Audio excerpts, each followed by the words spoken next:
জুমার দিন দেখবেন নামাজ পড়ে ইমাম সাহেব দোয়া করতেছে, অনেক মুসল্লি দোয়া করতেছে, ওদিকে তাকায় আছে, হাত কিনতে যাবে আর তাকায় আছে জানালার দিকে, কি দোয়া করতেছে?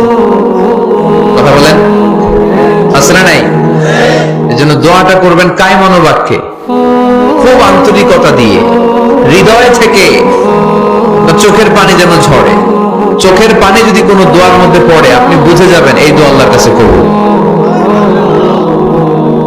চোখের পানি এত দাম। দুই ফোঁটা পানি আল্লাহর কাছে সবচাইতে প্রিয়।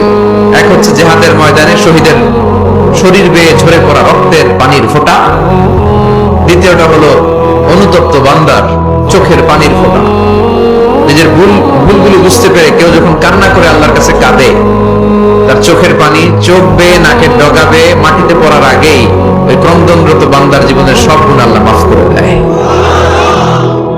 এজন্য কান্নার কোনো বিকল্প নাই, কাঁদতে হবে।